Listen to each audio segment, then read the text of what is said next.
Loba, I'm just going to practice sharing my screen so that I know that I can. Give me 1 second and then I'll stop it. Is that sharing? No, not at all. Not at all. Oh.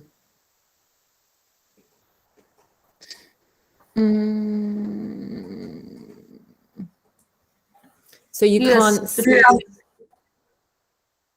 It is? It's there. Tell me what you see. Do you see a picture of DIKSHA? Mm-hmm. Okay. Yeah, Great. I can see the picture. Yes, okay, great. Then, but no, I don't want to do that because then I can't see my notes. Okay, I don't know how to, I have to, okay, I'm gonna have to do it like this. Oh, cool. Okay, now it changes? No, it's not coming. Okay, maybe it's just delayed. I'm going to try it like this anyway. All right, I'll stop now and then. No, it is changing, Imogen. It is oh, it changing. was? It changed? Okay, cool. Okay, yeah. So maybe it's delayed because my my connection. Yeah, maybe it's okay. delayed. Yeah. Okay. All right. So I'll know that I have to do it a bit before. Thank you, Prajita. Good. So, Lopa, are we waiting for people? You'll just tell me when you're ready, right? Yeah. Okay.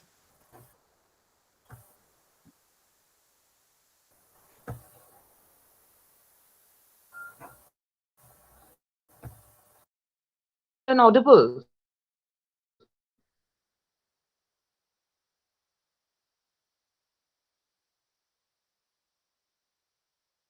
You're audible, Paramita, if that's what you're asking. I can hear you.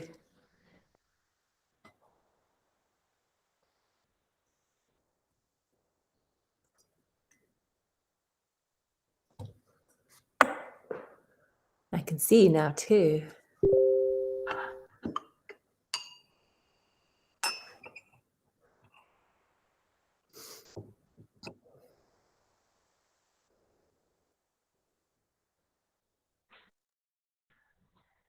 Hi, Imogen. Hello, Imogen. Yeah, okay, fine. I can hear you and see you too. Am I visible as well? Yeah, you are at the moment. Yeah. Yes. Yeah.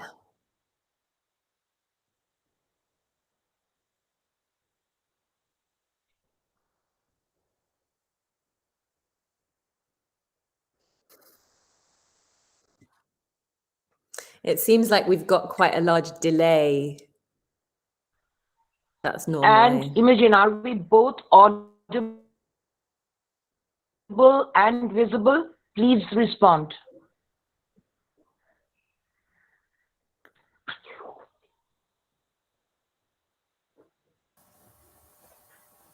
Both are audible. Okay, Lopa doesn't seem to. I know, I mean, I can hear you and Melody. Can you tell us if she just responded? Imogen and I are yes, you audible are. and visible, please?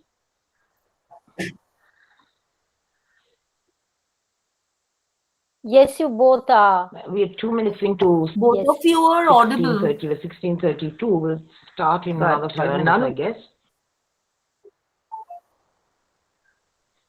And Lupa, are we? Okay, fine. Okay, fine. So T. Yes, you're visible and audible, and both Lopa and Aparajita have responded. They're responding to you. They say that you are audible and visible. You can't hear them, right? Because they can hear you. I know. I heard that. Yes, I can. We have heard them. My audio and video are fine so far. I'm fine. I think there's a little bit of. So Tumpa is saying to you on chat. I know, I'm just saying, yeah, I've seen it. Hi, Tumpa. It's good to see you. Well, I can't see you, but it's good good to be here together.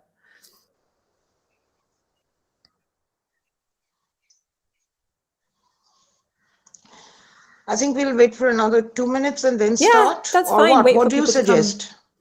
Yeah.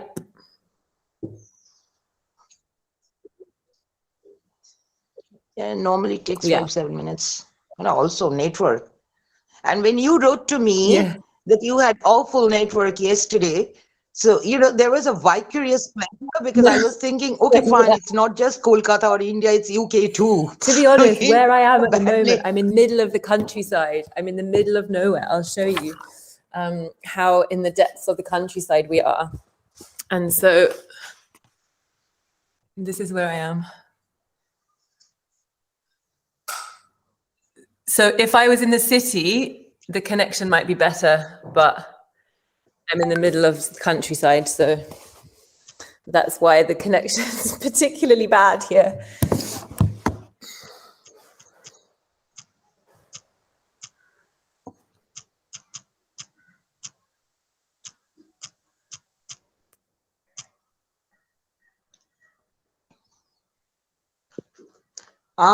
Lovely scene. Yeah, it's gorgeous, but it's very remote and bad connection. Yeah, but so why don't you take 2 minutes more to Aparajita? Can you switch on your video for a minute? Aparajita is my soul sister and a trustee of DIKSHA. And DIKSHA those time, Imogen has been a DIKSHA those for the longest times. That's not on the poster, but that's what I'm going to start with, her introduction. Why don't you just get acquainted? Hi. Hi. Can you see me or hear me? Yes. Yes, both. Yeah, both okay. now. Great. Yeah. Imogen, you remember we met at Bangalore very briefly? Oh yes. Was it at Rangashankara? Rangashankara, yes. Yes, now I remember. Okay, so you're there in Bangalore? No, I'm in Calcutta now. For the past 2 years, I've moved. So I'm back to my city, yes. Oh, great. Good. I bet that feels good. Yeah. Good and bad both. Yeah. Yeah. Yeah. But I'm glad that we have you today as a speaker, and I'm looking forward to the conversation. Yeah. Oh, well, me too, very much. I mean, I'm going to talk for a bit, and then I just hope that people will ask questions and say exactly what they want to say. So yeah, I'm looking forward to it. Yeah. Great.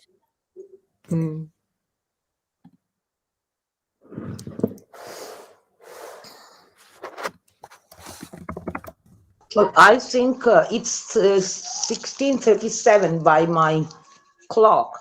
So maybe just 3 more minutes. That will be 10 minutes into time, and then we start. We can't delay any longer. Okay, that I sounds wouldn't good. want to. That's not fair to the people who are already online.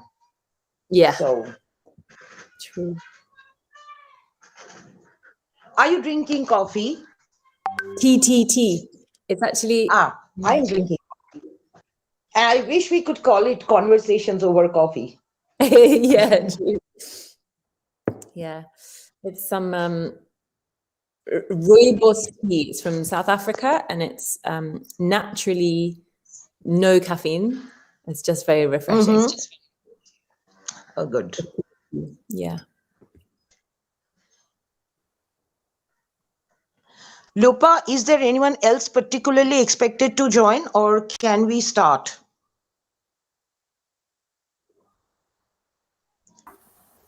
I think we can start. Yeah, in 2 more minutes. I'm waiting for it to be 16:40 or 10 minutes past 11 UK time.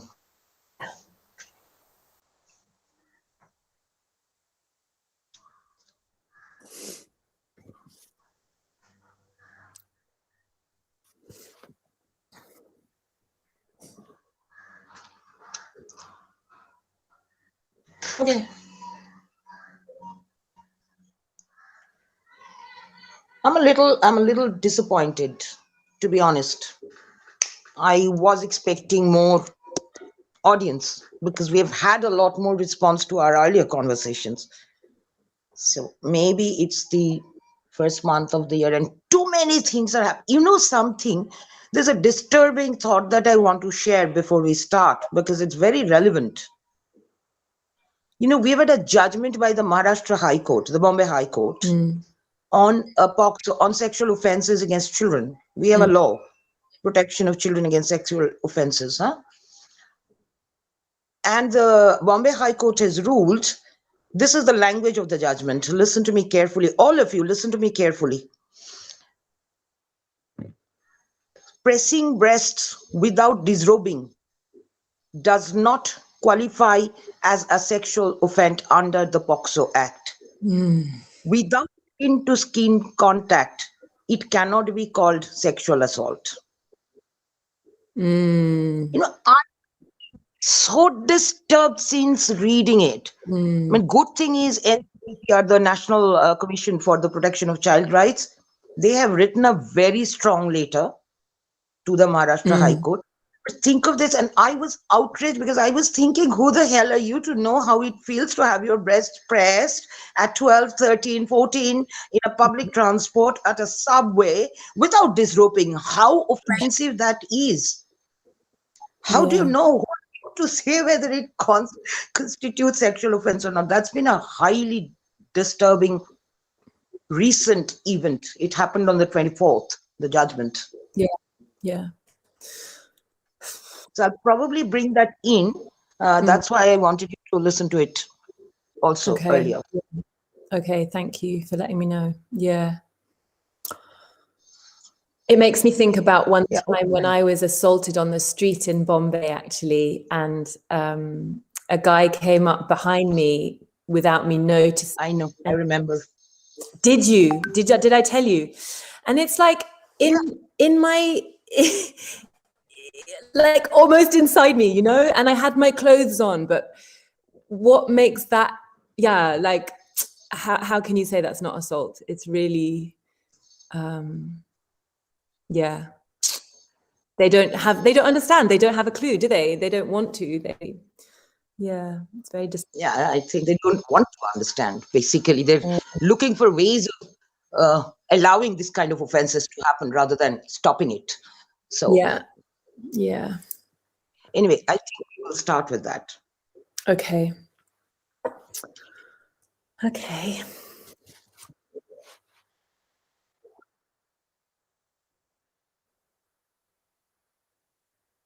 'Doesn't say is that Imogen has been a DIKSHA ghost, a friend of DIKSHA for many years now. She has found ways of raising money for us, of managing to use other projects to come and work with us, do projects with us. So, she's just there. And even for this talk, it was short notice.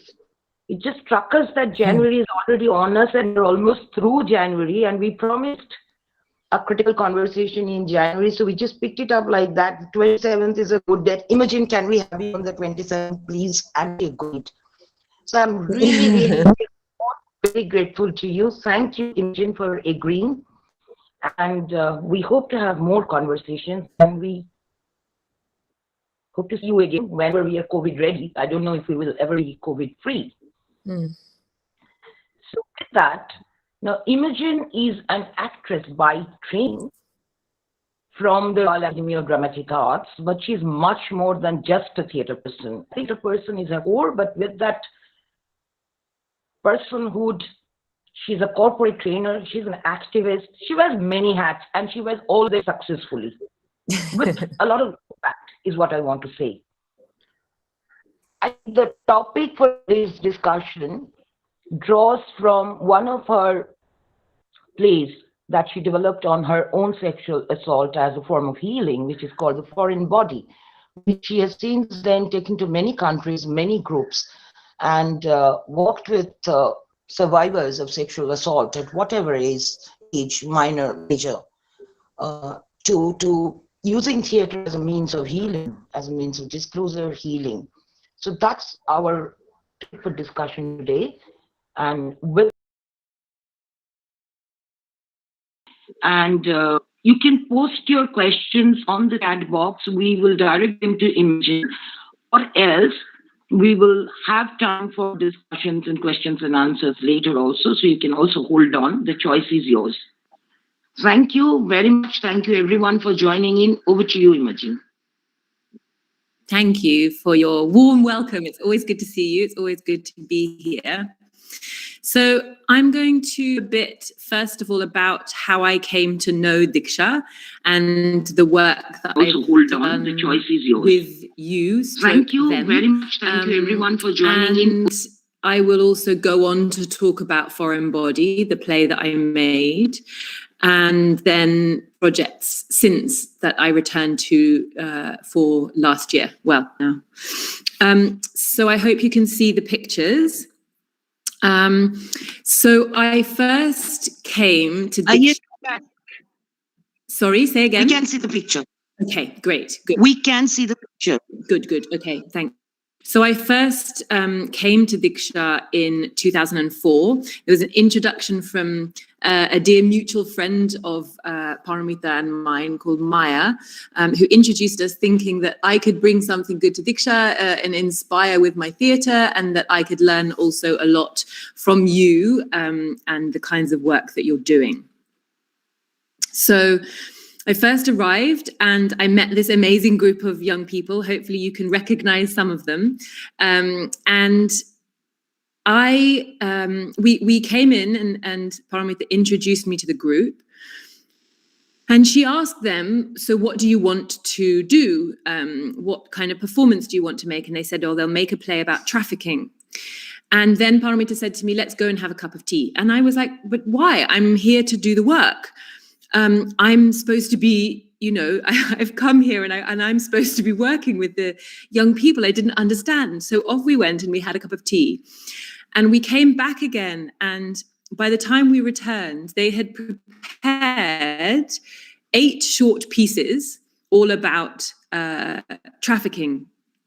I was mind blown. I was astonished that they had, such young people had been able to create such vivid, fluent, important pieces of theatre in just an hour or so that we were away. So I stayed for a couple of months, and over that time I learned about their processes of devising. I learned about the issues that you face in their days, so about trafficking and CSA and HIV and all these things. And I learned a lot about resilience and self-sufficiency and humility. Because I think when I arrived, I came from the Royal Academy, as Paramita says, and I thought I was this hotshot. And I thought that I would be there to direct them and direct their plays, and this was the appropriate thing. But what I didn't realize was, quite how much resilience and knowledge and awareness and skill they had already. So then I spent the next couple of years in Mumbai, and I came back to DIKSHA in 2006. And the intention was to create a play that we could take to a festival in Mumbai, which was organized by some friends of mine.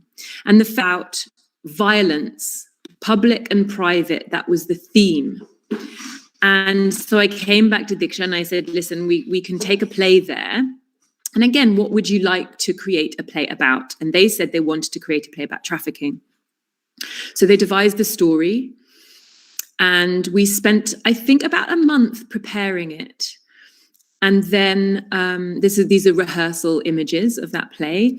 And we did some work on stage combat as well, stage fighting, how to have realistic looking fights on stage while staying safe. And then we took the play to Mumbai. And this is most of the group that we took there. This is back in Kalighat. And then we went to Mumbai, and there we are at the India Gate. So Lopa accompanied us, and everyone else that you see there was performing in the play. And we had a great trip. And we went to the seaside at Juhu. And then we presented this performance at this festival. And at the festival, there were also performances from Vamp, Sangram, who are the collective of sex workers from Sangli in Maharashtra. And there was also performances from Salam Balak, a group of kids, street kids in Mumbai. And there were visual art representations as well. So a lot of really beautiful work. And loads of people came to watch the performances, and DIKSHA did their performance. And there were some women from the Vamp performance there. And I remember one of the women asking the DIKSHA group, why theatre? Why do you make theatre? Why is theatre important? And I remember Nargis responding. And she took the mic and she said, theatre is important for us because everyone in the world should know our story. And it really struck me how important that was. And I kind of felt at that stage like I almost had a sense of a responsibility, because I had brought them there to Mumbai and I had encouraged them to create this piece and brought them there to share it. And as far as I'm aware, and Paramita or Lopa, anyone, correct me if I'm wrong, but I think it was the first time that DIKSHA had done a performance outside of Bengal. So it felt to me then a responsibility to live up to that wish of Nargis to be able to create theatre that everybody in the world would want to see. And this is one of the reasons that I then returned to the UK and enrolled in a physical theatre training programme at a college called LISPA, the London International School of Performing Art. And there I learned about physical theatre. And the important thing about that to me was that using this form of theatre, one can create stories that can be understood no matter what language you're speaking. Because that group from DIKSHA, when we went to Mumbai, they had usually been presenting their plays in Bangla, obviously. But when we went to Mumbai with the play, they translated it and they performed in Hindi. And I thought, actually, they shouldn't have to do that. They should be able to just show their story physically through the body. And this is one of the reasons I went to train at this physical theatre school, so that I could then eventually return and work with DIKSHA more and pass on some of those skills that I learned. So then for the next 2 years, I was in this training in London. And for the next couple of years after that, I was making my own plays in London. I did a play about a Brazilian martial art called capoeira. I did a play about various different performances and cabaret performances as well, all sorts of different shows I was making. And then, out of the blue, I was offered a job with the BBC working in Bangladesh. And it was largely down to the fact that I had learned some Bangla from DIKSHA while I was there. So essentially, they were then responsible for me being given this amazing job and going to Dhaka for a couple of years. And since working with DIKSHA, I'd been very excited about the idea of, at one point, traveling to Bangladesh, because I knew that many of them, and some of them, their families had come from Bangladesh to Kolkata. So I had this sense that Bangladesh was like a homeland that I wanted to go to. And because of the Bangla that I had learned alongside you, DIKSHA, I was then able to fulfill that dream. And off I went to Bangladesh, and I worked with the BBC for a year, and then I stayed, and I again made some theatre for another year. I made a play called Pinik, which was about street drug use in Dhaka. And then because I was in Bangladesh for that time, I was able to return to DIKSHA, and I returned to DIKSHA in 2009. During my time in Bangladesh. There we are again. And then I just spent 2 weeks this DIKSHA. And what we did was I ran a workshop for these 2 weeks using the physical theatre skill at my training in London. So this time I came with more humility myself. And this time I realized that it was not actually about directing, but it was about passing on skills that they could then use to make their own plays. So here are some of the images of the workshops that we were doing at that time. And you can see from the sweat on their face that they're working really hard. And it was all about creating images and creating shapes with the body that they can perform shows and be understood with or without the use of spoken language. So then after that time, I returned to the UK and I wanted to start work on a play of my own. I originally was going to make a solo project, and it was inspired by Cassandra, who is a character from the Greek myths, who is given the gift of prophecy by the god Apollo. And this means that she can see the future. She can tell the future. But the god Apollo gives her this gift that she will then agree to have sex with him. But she doesn't want to have sex with him. So he gives her the gift and she refuses him.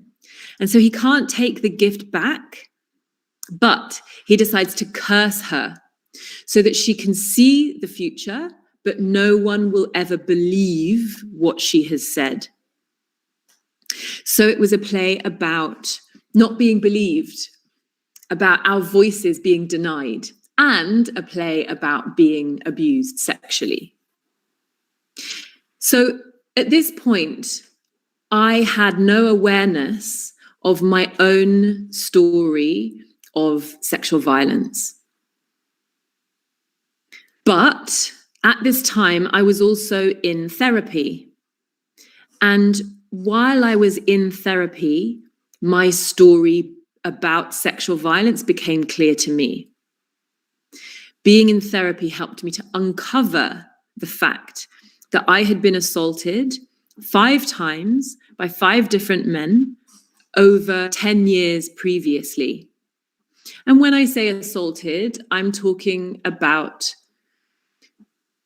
well, this is interesting because in the UK, our law, and this, Paramita, you were talking about the law in Mumbai that's been passed. Well, for me, the law is very important in the close distinctions that it makes between what constitutes assault, just as you're saying, above the clothes or under the clothes, does it matter? Well, in the UK is defined as genital penetration. So I know in India, if the body is penetrated by an object or fingers, that's still classed as rape. In the UK, it is not classed as rape. So, Imogen, just allow me to come in for a second. Please do. I mean, we have had that modification, that amendment to the rape law only recently in the second decade of 2000. Before that, we also had that same archaic rape law, which needed penile penetration of a vagina. It was ended, and it was strictly one act. We've only very recently had that amendment, thankfully.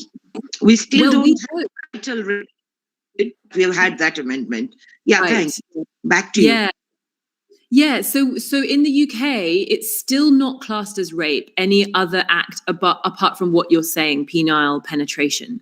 So there are obviously very many issues with that, because that implies that a woman can't rape a man or a woman can't rape another woman. And of course, that's not true.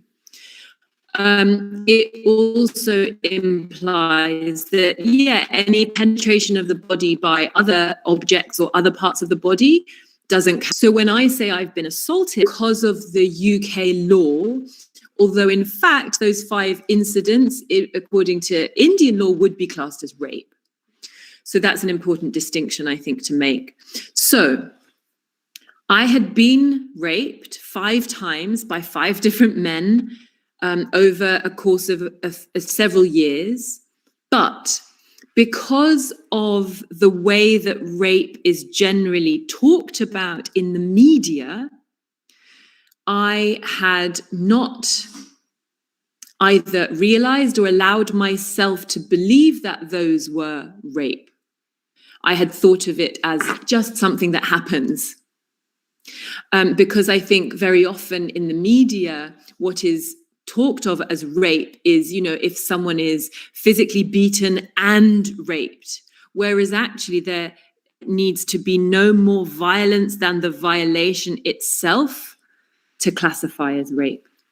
So it took me a long time to realize that that is what had happened to me. So I'd been making this story about Cassandra not being believed, and I was uncovering my own stories of sexual violence.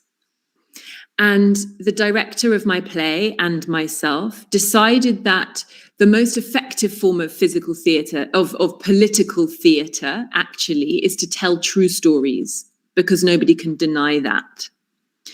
So while I was going through this therapy and making these discoveries about my own experiences, I then decided to create a play about my own experiences. And I think partly this is also because it felt natural to me to make theatre about this subject because of the work that I'd been doing with DIKSHA. I sometimes wonder, if I hadn't done that work with you, would I still have been able to make that play? I don't know. So Foreign Body, and I'm going to show you some more pictures of it now, just as I talk about the project. It was a collection of my story and stories of other survivors. I interviewed myself and 8 other survivors, and we recorded those interviews. So we had audio of those recordings.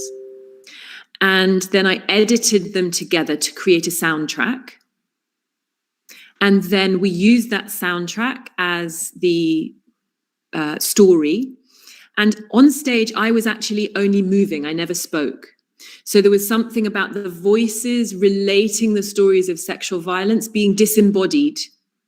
Because I think often, again, there's that separation between our body and our speech, our feeling of the assault and our ability to talk about it.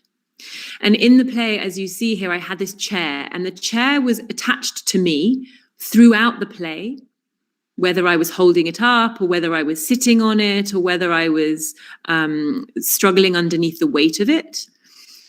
And that chair kind of represented the burden of the trauma of the assault.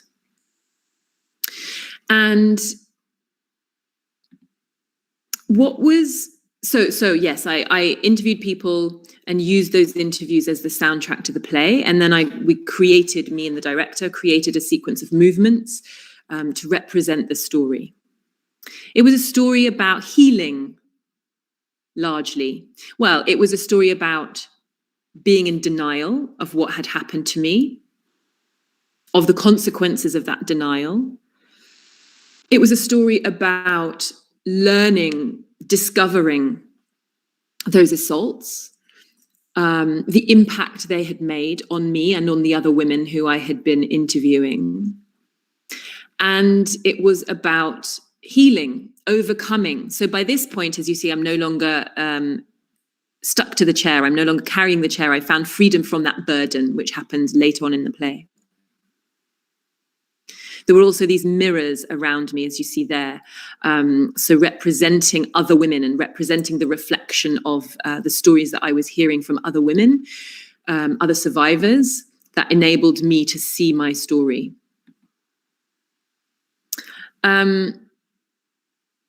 After every single performance of the play, I also had panel discussions. So I invited other survivors and people who work in sexual violence to come and share the stage with me after the performances. And we talked about our experiences and different themes related to sexual violence. This picture comes late on in the play where I'm, that's an image about healing. So I'm embracing the story of another as I'm embracing the story of myself. So I toured the play around the UK, and I also toured the play around India in 2018. And one of the real disappointments to me about this was that I wasn't able to bring the play to Kolkata, because I really wanted to show it to DIKSHA, and would have loved to have been able to do that. It felt like it could have been really coming full circle. But actually, and I'll tell you more about this later, Paramita, but I have an online version of it now. So hopefully I could give you that, and you could maybe watch it online.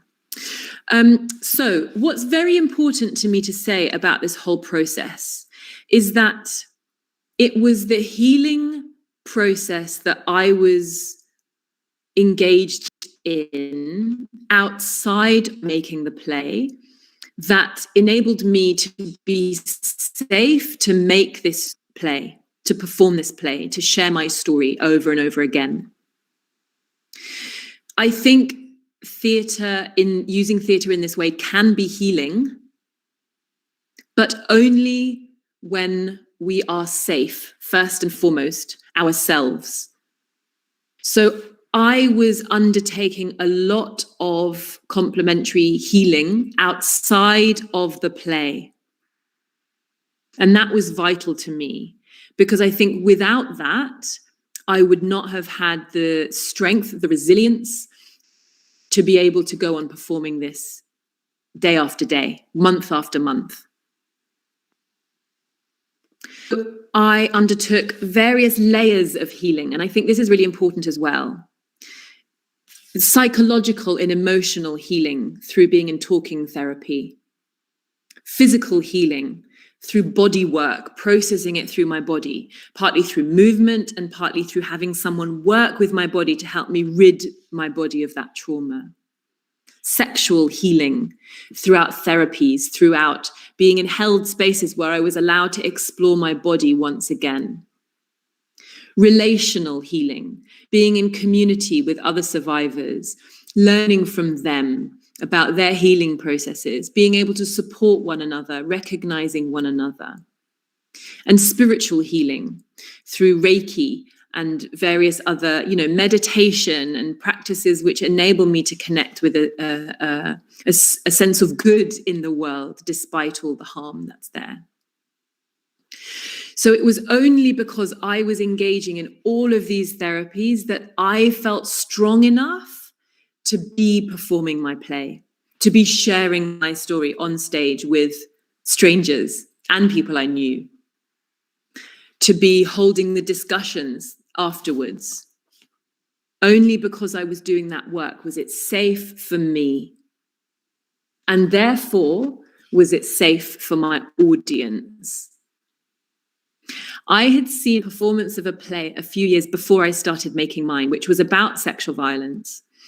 And I knew some of the performers in that play, and it felt very traumatizing watching the play because it felt like the performers themselves were not safe. And I remember speaking to one of my friends afterwards and saying, "But how are you?" And she said, "I'm on the verge of a breakdown." She was not well, because the people who were creating that show had not put the practices in place to have them safe. And so it wasn't healing for them, it was actually re-traumatizing. So I think it's very important to realize that we need to do the work outside in order to be able to bring ourselves and show up and share. And also to be able to carry the weight of other people's stories as well. Because not only was it my story, but there were also these voices of these 8 other women that I was hearing over and over and over and over again.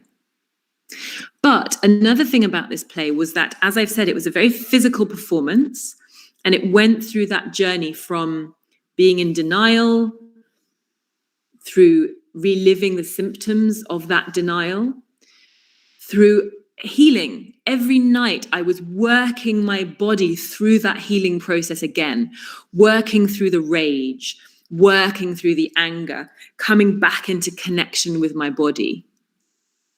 And so every evening after I had performed, I once again felt strong. I once again felt renewed. I had that strength because of that process of the play. And I would say that was the healing element of it for me, to physically work through it every show. And I didn't always want to do that.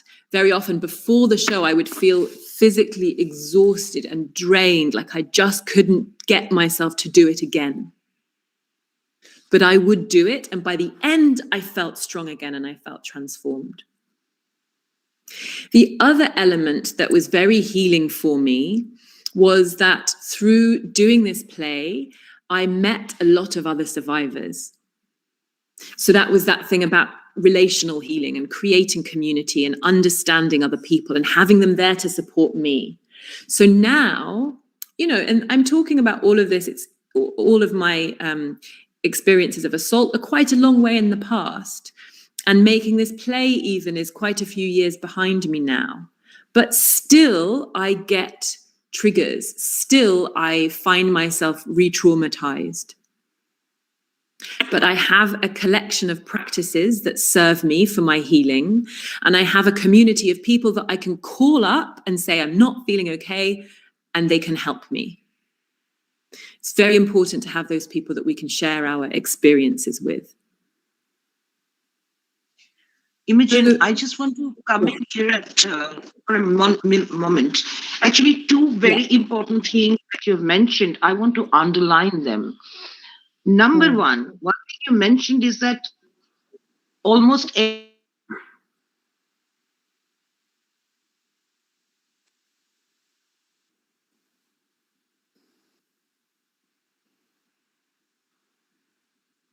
I've lost you. I can't hear you now.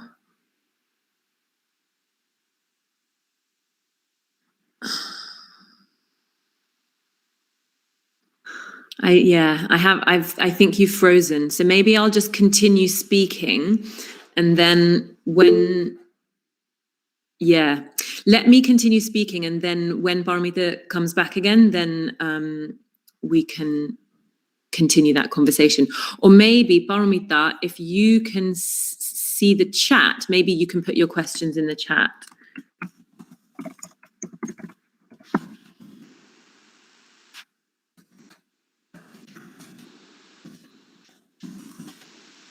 There we go.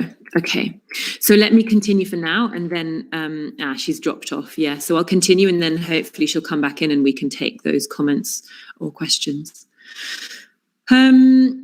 So I've talked about all the different healing processes that I followed. I also have a very rigorous daily practice. And this is a daily practice that ensures, again, I have the strength to do the work. And it's not necessarily for everybody, but I've found what works for me. So every day, the first thing I do when I wake up is I meditate for 20 minutes.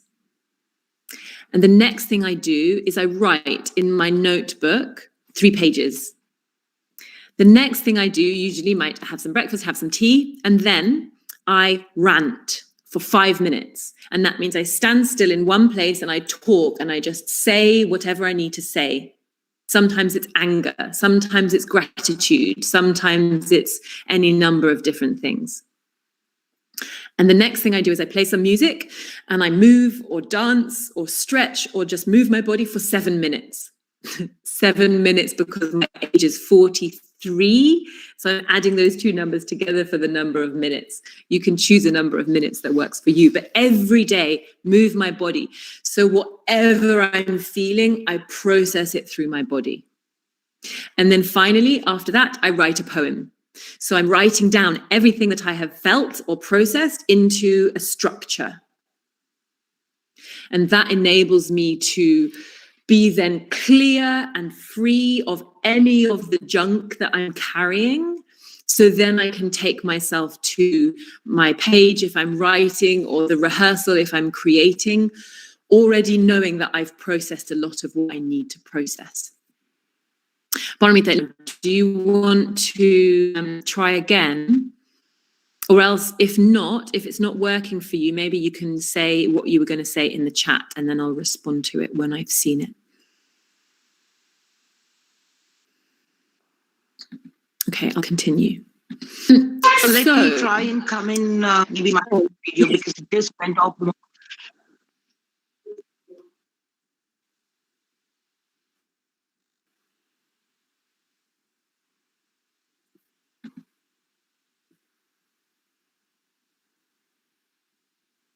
No, it's not working again.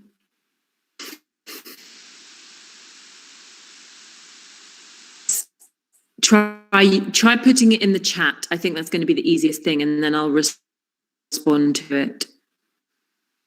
So, in the end of 2019, so just over a year ago, a year and a few months now, I returned to Kolkata with a project with the British Council, a residency project. And that project was to come to Kolkata for 2 months and create an artwork. So what I wanted was to create another play similar to Foreign Body, the play I had created, but with local actors and with local stories. So I used the same techniques again through local organizations such as DIKSHA and Shoyom and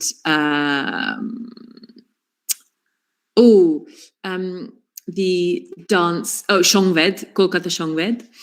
I spoke to survivors and interviewed them. I then, as I had done before, I edited the interviews into a script, an audio piece, and then with performers, both from Shongved and a professional performer, we created a play. And so that was a 2-month process. And again, it was using because before I came, I was really concerned for my well-being, again, going into these stories once again, into other people's stories, carrying those stories, but at the same time knowing that I'd still be carrying mine. Used those daily practices that I have just communicated to make sure that I was going to be safe. So every day I did my practices before I went to rehearsal. So when I arrived at rehearsal, I was ready. I knew that I could hold what was coming. And so this project was also an opportunity to take the work with DIKSHA to another level. So Paramita and Tumpa and Shoptomi all shared their stories, and they became part of the script that we were using, the audio, the soundtrack for the play. Then with these performers, we created movements to go with those stories. So again, it was a story about the impact of sexual violence, as you see in their bodies, and also about healing. So here's like self-touch, coming back into connection with one's own body again.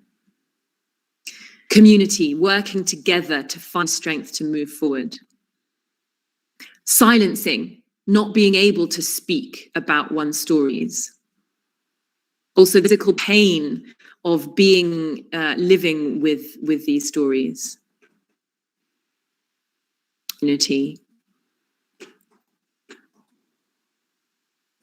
So this was a project which it was a real dream for me to come and make this there in Kolkata.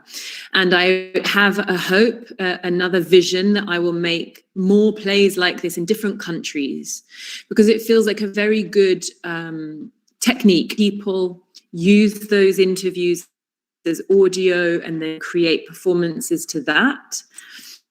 And I'll be able to repeat in other countries.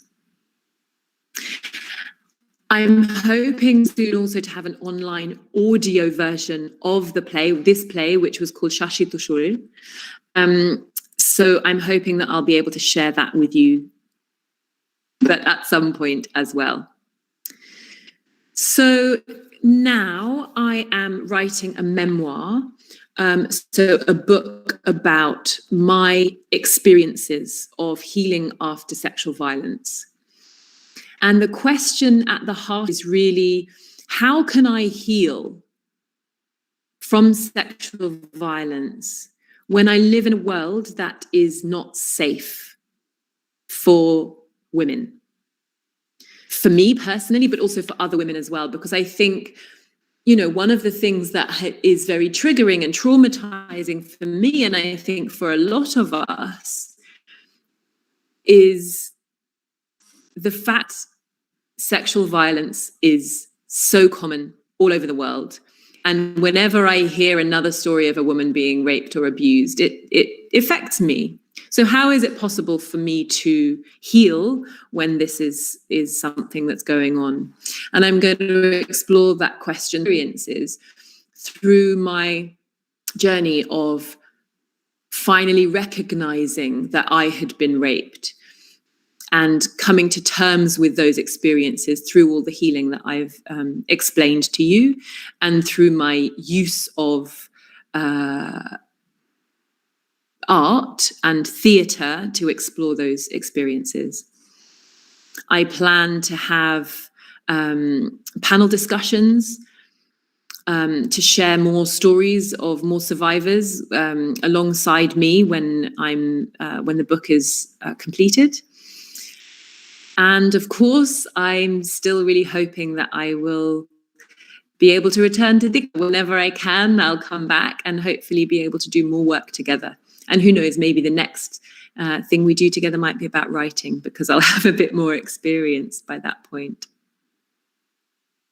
So that's everything that I wanted to share. I hope that people have questions, comments, and maybe stories of your own that you can share with us. I'd be really happy to hear. So please either you can unmute yourself and speak. Okay, or one more. Yeah. Without the video, maybe Google Meet will then allow me to do that. I wrote something at the chat box also. See, I think you've made two very, very important points, Imogen, in terms of the healing experience, is that you first have to challenge yourself to encounter your experience of assault or abuse, sexual assault or sexual abuse. I mean, like you said that every evening of performance of the foreign body, you would feel like you are exhausted, you are drained, but you would feel stronger at the end of it. So this, I share it with, maybe not through theater, but in other forms as a survivor myself. And mine was when I was young, I was minor. So there are other traumas, sense of guilt, shame, everything walked into. The point, and I mean, I've been angry with myself about that. As you know, you've used that bit in your performance of the foreign body here, which we call Shashi Toshorir in Bangla. Now, the point I'm trying to make is that so healing, the first step of healing is to be courageous enough to face it. You have to be willing to heal. I think that's a very important point you made, which I would like to stress. And the other important point, I want to thank you, really, because, Imogen, I don't know how my colleagues here are relating to it, but what I was hearing throughout is that you mentioned somewhere that DIKSHA has been instrumental in encouraging your activism bit. Yeah, definitely. And I was through your website and I saw that you're working on racism now. Yes. And, I mean, it amazes me. It simply amazes me to think that a little bunch of young kids in unknown red light areas, I mean, for your time, one unknown red light area, nearly little known red light area, they actually have this capacity. And I think this is something that DIKSHA needs to, with the help of people like you, this is what needs to go out, especially at a time like this, when much of the world is dealing with a number of, not health, but I mean, sexual violence, domestic violence, all of these have increased during COVID-19 times, at least in countries like India. Yeah. Underage marriage has increased. So, one health challenge has actually unleashed a lot of other challenges. We're also politically in a very dark situation. So the capacity of young people, I think another refrain that I kept hearing through your narrative today is that young people can have unimaginable effect, unimaginable impact. Probably they also don't know. So that's another area that we think we need to reach out as far as possible, as loudly as possible as well. So the 2 points I wanted to make. And with that, so whoever, please feel free to put forward your questions. You can ask in Bangla. Imogen has a gift of languages and she hasn't forgotten her Bangla at all. So please feel free to put your questions through in Bangla if you want to. I might need some translation help, but I'll do my best. Please go ahead. In the meantime, while people are thinking about their questions, maybe I would respond to what you just said, which is, yes, DIKSHA has been instrumental for me in so many ways that I've spoken about. And yes, I see what you've said in the chat about needing to challenge oneself. And I think, yes, it's important to challenge oneself to face what has happened, to look at those moments and those assaults and to work through them.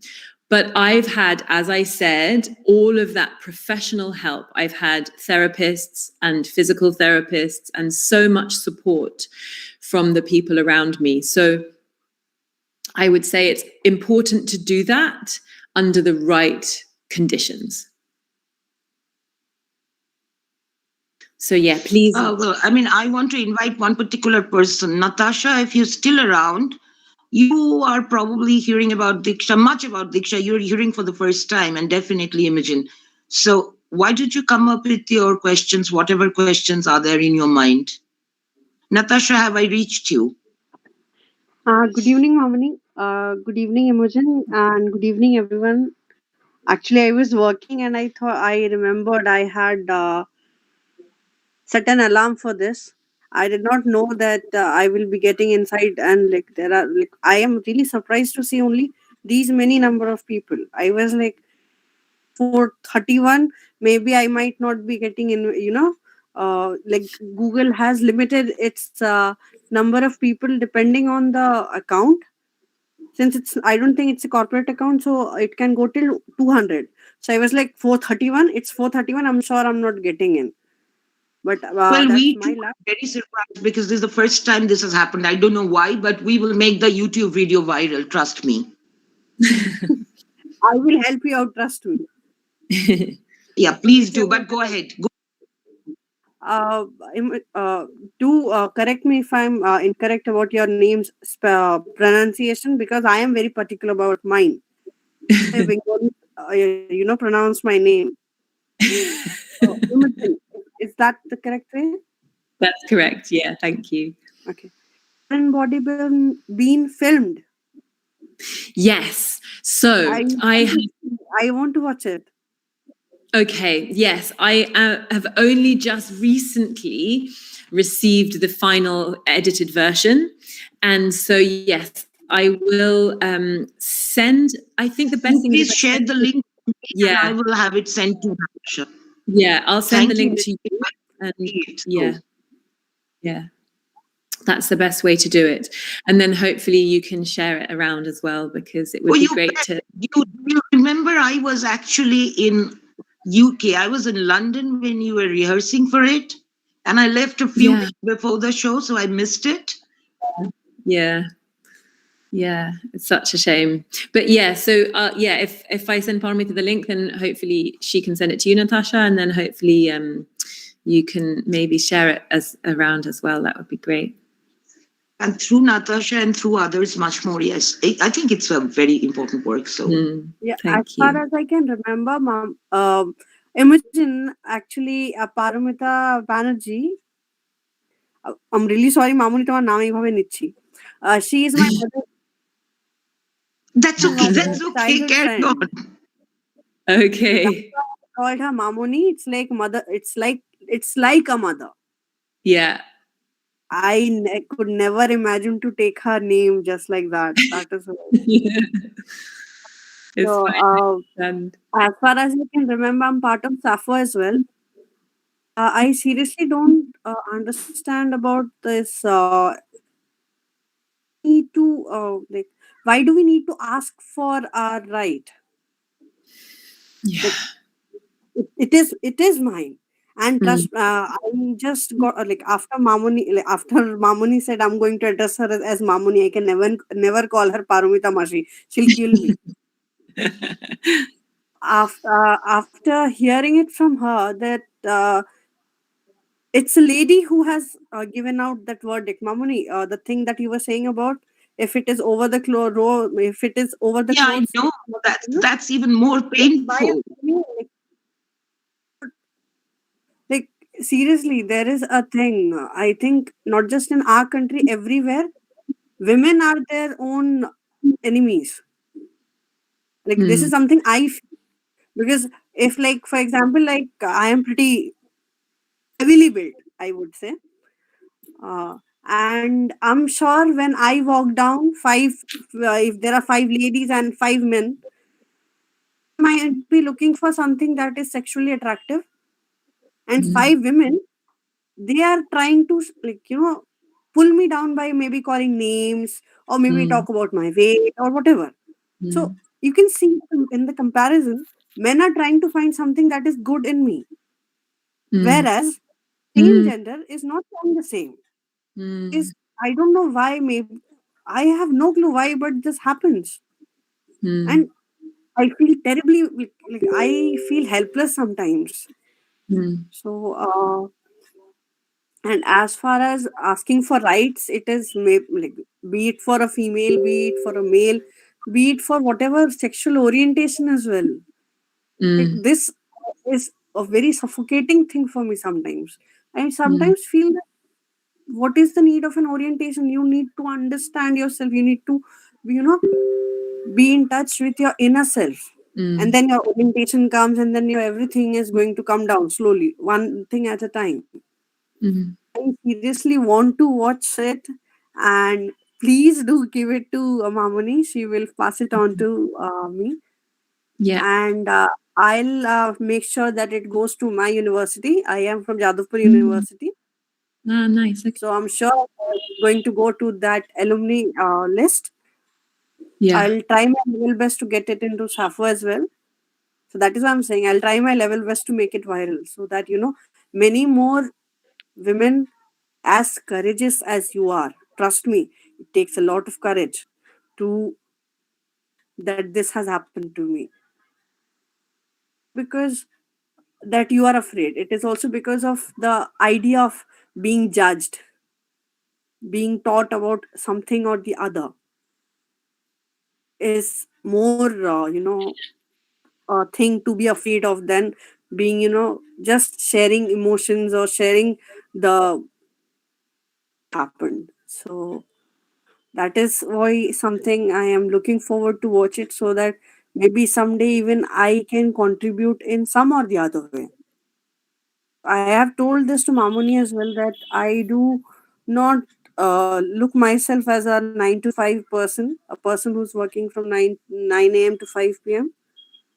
Be happy, and I won't say with less remuneration or something, but I would rather be happy in what I'm doing, uh, benefit the society in some way or the other.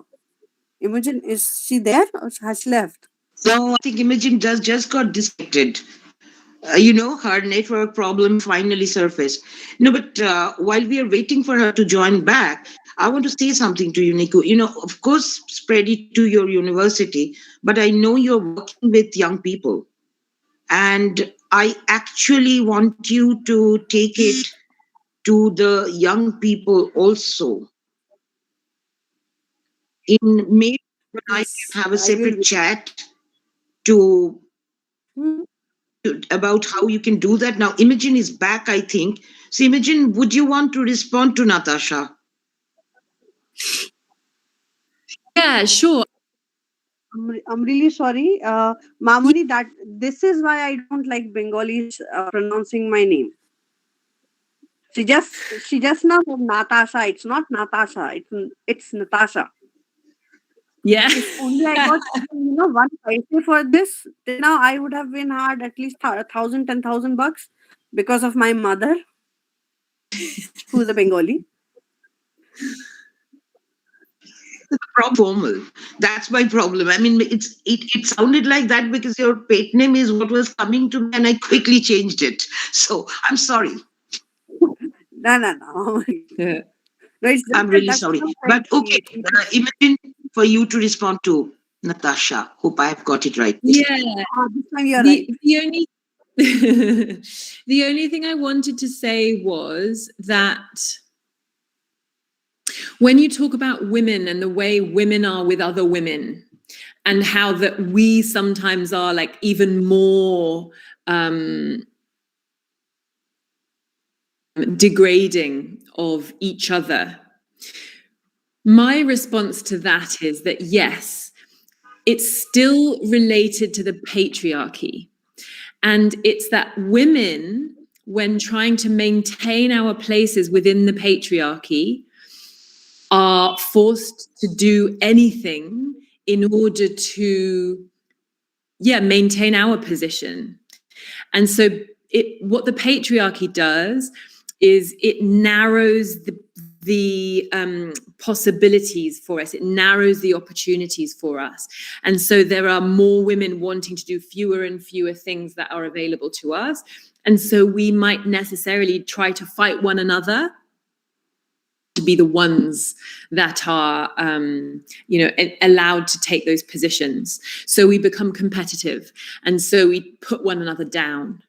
And I think that, if women are making comments about your weight, that's because in the patriarchy, we are only accepted if we fit into the form that the patriarchy has deemed acceptable to us, which is skinny little, people who look like skinny little girls, essentially, because they want to be able to control us.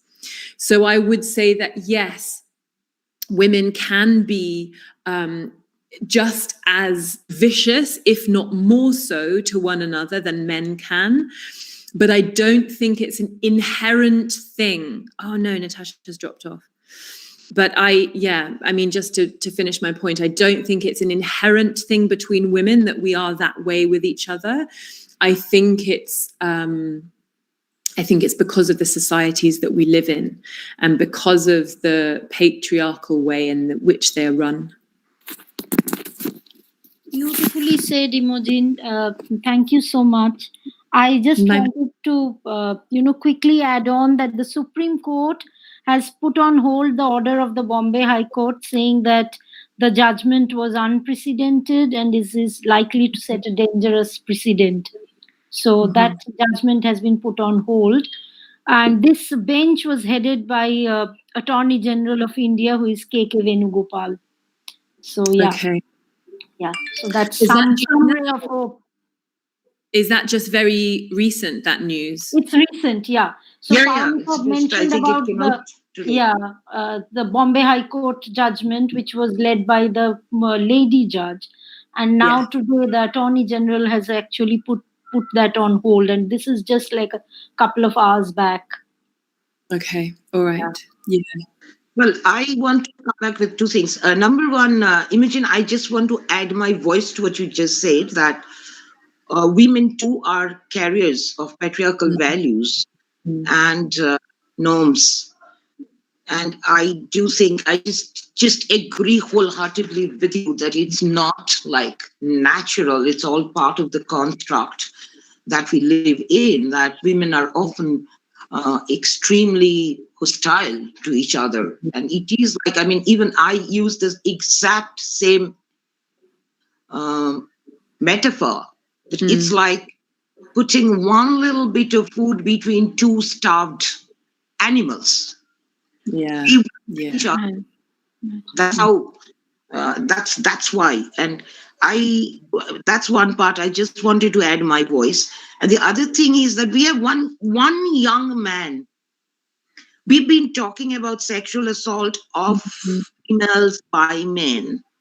Yeah. And because I personally believe that the more male voices and experiences we can bring in this discourse, it's better for us to challenge patriarchal norms together.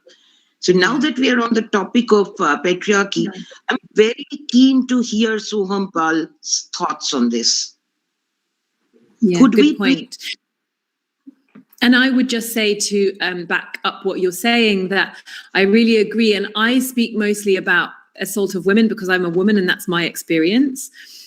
Be aware also that it happens to men, and it can be by women, it can be by men, and that's why when I was talking about the definitions of rape earlier, I don't agree that rape is only penile penetration, because of course that would then discount the possibility that women can also rape. So yeah, that I think it's important to state as well. But yeah, I'd really love to hear from Soham as well, if you have anything to add or offer. It's also like, I'm also very keen to know how does a young man feel as a man, as a young male person who may not have faced assault, who may never intend to be an assaulter, but how does it feel to be a male in the midst of this kind of discourse? It's to have a possible level. I mean, for example, I can argue for hours and prove it that every man is a potential rapist. How does a young man feel to listen to that kind of a discourse, for example? I mean, so I want to hear Soham on that. What does he feel as a young man? Soham, please.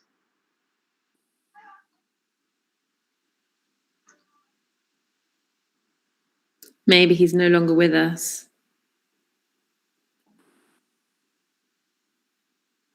Yeah. If there's anyone else that has anything to say, Sriporna, Aparajita, then please do.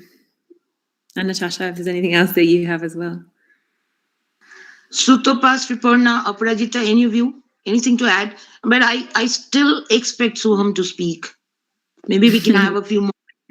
Our time is up, but... Aparajita, I see you are unmuted, so maybe you want to say something. Please come in. Not really. I mean, this is such a topic which is so close to my heart constantly, because I work with young people, and both boys and girls, and we hear stories of violence with both boys and girls, to be honest. And it's difficult because as we were talking about patriarchy, we all are products of patriarchy, because we are raised in a society where we are forced into this lens, and whether we like it or not, unknowingly, unintentionally, also we are doing it. Even us also, for that matter, like practitioners who are challenging patriarchal misogynies and prejudices day in and out, we are also living with that, because we have also grown up in such kind of through that kind of socialization. So it's difficult very much, until and unless these are constantly raised and challenged. And it's high time that we talk about it. Of course, it would have been good to hear Soham's views, being a young person in this group, a young boy in this group. But I know that the boys feel extremely bad and hurt, and once they understand, they feel that we cheat the girls. The girls are cheated because we throw so much discrimination on them, whether it is in the household regarding the household chores, or whether continuing the studies, or whether getting married, or everything, like any decisions for that matter. So I have seen young boys, they feel extremely bad, and they say that what can we do about it? And going back and challenging these things, even in a small way, also is very important. But they start challenging their parents about their sisters' lives and decisions and choices, which is good to see, actually, which is really good to see. Yeah.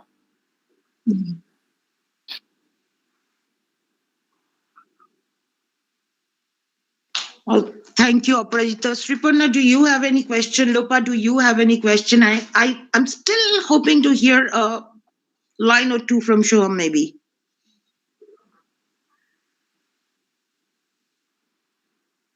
I think Lopa's dropped off again. I think so. Also, Sriparna, do you have any questions? If you don't want to speak, or if your mics are not working, then you can always type something in the chat as well. Actually, it might be it might be difficult for Shoham because he's actually helping us with the live streaming on YouTube and recording it on YouTube so that it stays forever. So he's a Diksha Dost in the background, forever in the background. Thank you for that, Shoham. But maybe in that case, I think this is where we will close for today. But Imogen, thank you very much. And I am sure okay, fine. Carry on, Natasha. Imogen, what do you think, how much can we actually heal ourselves? Gosh, that's the big question, isn't it? And that's what I think I'm writing this book about, exactly that. How can we heal when this continues, when we live in such a world? And I think we can do a lot. And as I said, I think it's important to address this on all the different levels. So psychologically and emotionally, through talk with trusted people or therapists, and then physically working the trauma through the body, because it's a physical assault. We carry it physically in our body, so we physically need to get it out. And that might be as much as, like I'm saying, every day moving to some music, or it might be through massage and those kinds of physical therapies. Pardon me. And then spiritually, how can we align ourselves with something that resonates on a much deeper level? And then, the sexual stuff as well. How do we actually process? How do we become...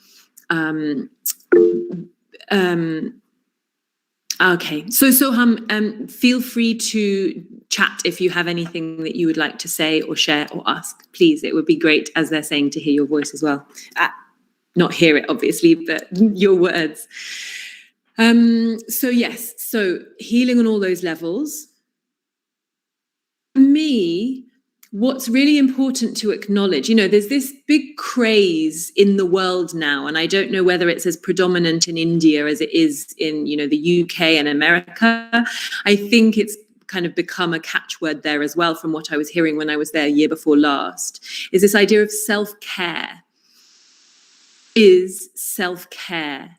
And I think it's really important to acknowledge as survivors that self-care is really hard work. And a lot of people say it's about going to have my pedicure, or it's about going to, all these things where it's kind of like spending money. Maybe not everybody has access to that. But for me, it's not about that. Self-care is doing my daily practices, which I've spoken about. Self-care is making sure there is food in the fridge, making sure I have enough food to last me the week. Self-care is cleaning my house, washing my clothes, making sure that I'm on top of all those tasks so that I can then be free of them and live my life. Because I know when my room starts getting messy, when my clothes are unwashed, when I don't have food to put on the table, that's when I know that I'm not taking care of myself. And if I don't do my daily practices, that's when I start to fall apart. So it is possible to heal, but it is hard work. And as Paramita said earlier in the chat, commit to that. It is a challenge, and we have to rise to that challenge if we are interested in healing. It's not comfortable. It's not pleasant to look at the experiences that we've had. But it's when we look at them closely in a way that is held by either, professionals or trusted people, that's when we can process, and that's when we can take ourselves to a safe. And, I think it's also about finding a pleasure. And that's a really important element of this. So is it about a walk in a place that I enjoy? Is it about having my favorite food? Working out what's really healthy? And actually, that's a different pleasure than eating ice cream. Is it about, I was talking about self-touch earlier, like just rubbing my body so that I know that my body is here, so that I know where the boundaries of my body is, where it stops. And is it about listening to my favorite music and dancing every day? Is it about making sure that I have a few friends that I know I can speak to whenever I really need it?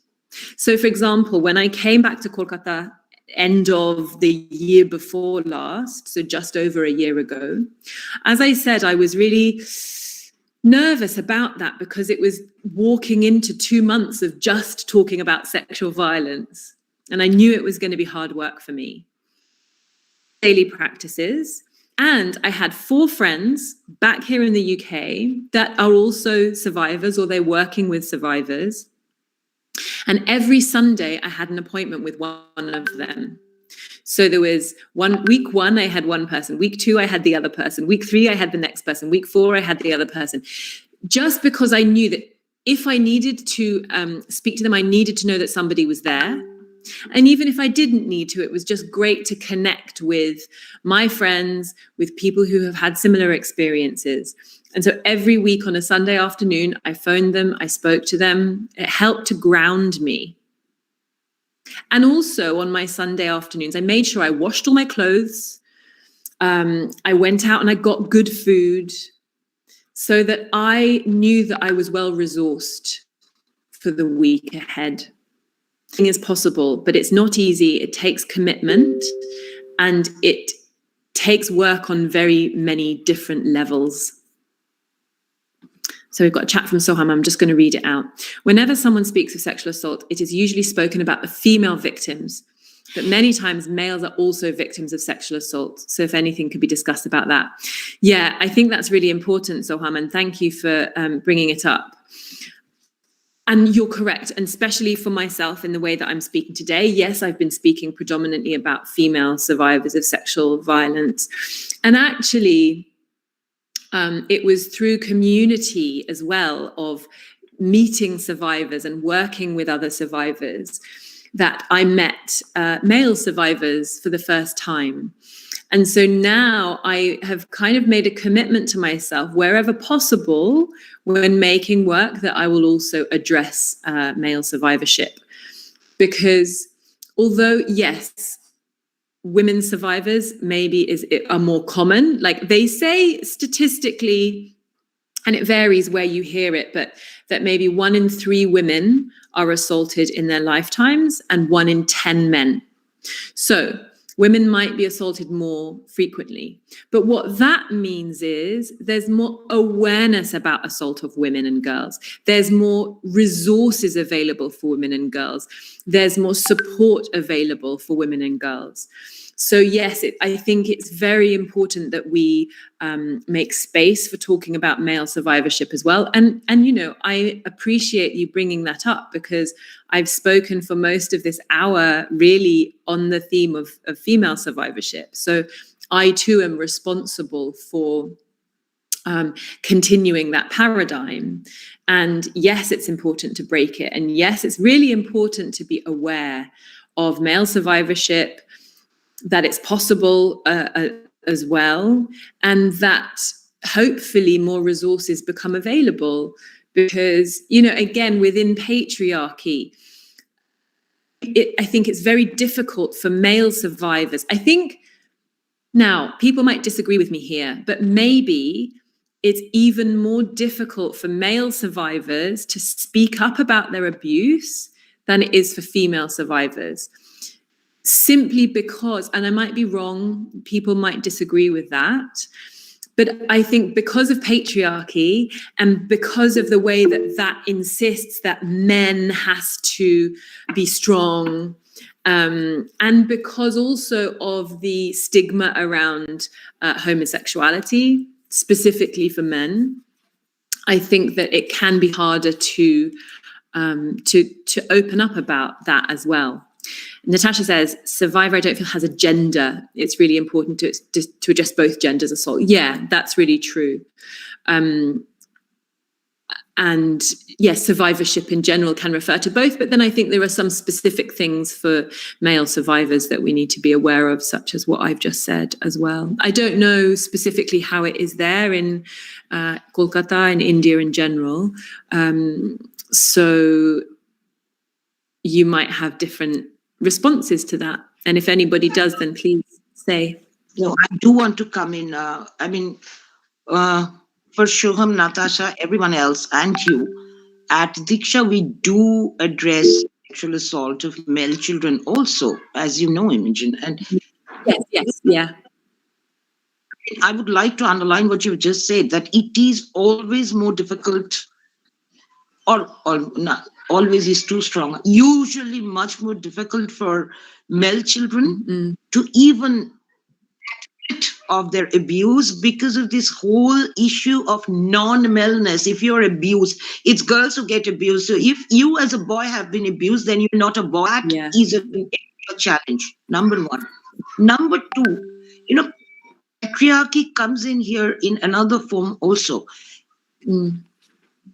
Our work, through my work, what I've seen is who are the boys who get assaulted, even bullied, forget about sexual assault. Who are the ones who get assaulted? Who are the ones who are perceived to be soft, who are perceived to be quote unquote feminine, quote unquote effeminate? So, it's extremely, that's why one of my pet projects is to work on this, that a gender just world does not mean freedom just for girls and women. It means freedom for all, because yes, Aparajita, very right. The constructs of masculinity, the construct itself is a challenge, and the more we can bring that in our discussions of assault, of sexual assault, I think. See, I agree with Natasha that assault doesn't have a gender, but maybe, I'm sorry to voice this, but generally, statistics say that the assaultee, the assaulted survivor, has less of a gender. The assaulter overwhelmingly is male. So, the construct of masculinity holds it both. Like, who's the most likely assaulter and who get assaulted more? So even within the biological framework of male children who are perceived to be soft, who are perceived to be girly, who are perceived to be non-macho enough, they are the victims. They are the survivors. So we need to expand that dialogue. I think that's very important. So thank you both, Natasha and Shubham, for bringing a very, very important point into the discussion. Yeah, thank you. And the more help us talk about it is Shubham, we need your voices and the voices of the likes of you. For Imogen and me and Aparajita and Natasha, all of us, our experiences will be those of women. We need authentic voices from people like you to bring in the entire male perspective. No, thanks. Yeah, I would also just say to that, Aparajita, I think you have something to say, but just to what Paramita just said, that yes, the predominant people who commit sexual violence are men, but we mustn't forget that it's also possible for women. I know 2 male survivors who've been assaulted by women, and we can't, I think if we're not aware of it, then again, it's an erasure. So it's definitely not as common. I totally understand that. And yes, by far, men are the most predominant assaulters, but women are capable of it as well. Yeah, exactly. It's a game of power. Yeah. Go on, Aparajita. No, absolutely. I agree to it. I mean, in general, and because also since all the narrative is about the women assault, women violence, the violence against women. So oftentimes we forget to capture those stories also. But if we go down, I'm sure there are many more, and it is very high time that we are capturing both. And as I said, that it is, it is the game of power. I will always try to discriminate and get on to somebody who is less powerful than me in any ways, whether it is by the physicality or by my the class or by the religion or whatever the different constructs that we have made in the society. It's just a power game basically. So yeah, and it's high time we start to talk about it and confront that altogether. Yeah. High time, past time, way past time, right? Yes. Hey, listen, I noticed that Natasha has put in one more very important question. Natasha, Soham, both of you, I hope to be able to reach out to both of you young people through our work later and have you as volunteers. The point is, I think it's time for us to close before Google shuts us down.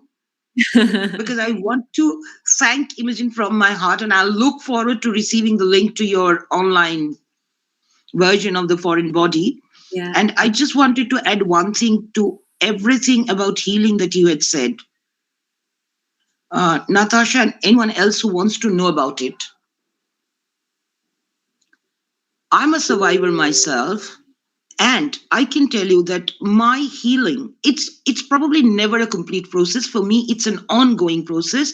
It's challenging, it's ugly, it's difficult, but it's an ongoing process. And for me, every time I force myself in a situation or I face a situation where I have to relieve the outrage, the sense of violation, the feeling of helplessness, the feeling of confusion, every time, it helps me to confront it once more and it heals me a little more. Every time I help another survivor of sexual assault, whether it's a child or an adult, it heals me to some degree. So and every time I'm able to talk, to connect with someone like Imogen and other friends who have gone through a similar experience, every time I'm just able to talk about exactly how I felt and how I still feel. That's a healing touch as well. So it's an ongoing process, and there are many, many layers to it. I agree to everything that Imogen has said, but I wanted to just add these things, add these 3 things that work, issue. You do that, it heals you somewhere. Yeah. I really okay. So I have a question. So I must put something in. I think with that we will have to close. What did you say, Natasha? Soham has written something. Soham has written something. Yeah. Completely confirming what I had just said, that there is this whole image of masculinity, and non-masculinity that leads to male children, boys being bullied or maybe even sexually assaulted. And what is sexual assault? You pull down someone's pants in public. I think that is sexual assault. That's body shaming. That's shaming. That's sexual shaming. So thank you for bringing this up. And may I invite you, Soham and Natasha, to please carry this conversation on beyond this Google Meet and try and create a platform where we can address this together. Are you both game for that? Because you're two young people on this chat who are not directly associated with DIKSHA, and I would very much want a partnership with both of you. So I'm waiting for your response. And with that, and I'm sure I will be able to rope in Imogen's help, even if long distance and online, and rope in Aparajita as well. I know this is an issue that's near to both of their hearts. So Shyam and Natasha, with your positive response, we will end this conversation today on a very high note, I think. I'm just sorry. Yeah, I'm just responding to Soham in the chat. But yeah, thank you so much for having me. And I think that's a really important point that you made, Paramita, that healing goes on. And every time we might think that we're complete, something else comes up again and we have to address it again. That's been my experience, definitely. And it's like 20 years now that I'm working with it. So all of these conversations are really important as part of that, as you said. So much for inviting me and giving me the opportunity to share once again my story, to remember the struggles and the expansions of that learning. And I really look forward to continuing the conversation. Thank you all. Okay, thank you. Also the inspiration. Imogen, you've been an inspiration for many things as well. I mean, you just reminded me of a moment when I had forced you to go out for tea because I wanted to boast of what my youngsters can do. And I am using this my youngsters very consciously because that was my feeling at that moment. Yeah. So it was an emotional moment to think of Nargis. We've lost her to cancer, you know. Yeah, I do know. Yeah, I do. And Soham has agreed to be a volunteer to carry on this conversation. What about you, Natasha? I had wanted both of you to be on this joint platform we will create to take this out to youth who are not quote unquote marginalized, who do not belong to an economically backward and socially stigmatized community, maybe, but I think the issues very much are the same oftentimes. I would like to contribute in whichever way I am able to. Thank you, guys. I'm reaching out to both of you. Just wait for it. And Imogen and Aparajita, be ready for my feelers. Yeah, thanks a lot. Absolutely. Thank you. Thank you so much. Really enjoyed. Yeah, and please, every one of you, help us make the YouTube video of this conversation viral, because I think we've had a very important conversation with very little participants. So, for whatever reason. But we will make it. Quality matters. Yeah. Fine. Matters, thank you then. Quantity. I'll try and switch my video on once to say bye. Maybe we can all do that. Okay, bye. Bye. Thank you. Bye. Lovely to see you. Thank you so much. Yes. Thanks. Bye, everyone. Bye. Bye. Bye. Bye.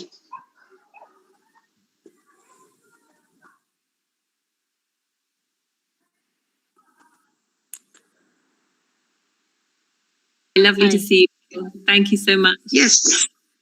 Thanks. Bye, everyone. Bye. Bye. Bye. Bye.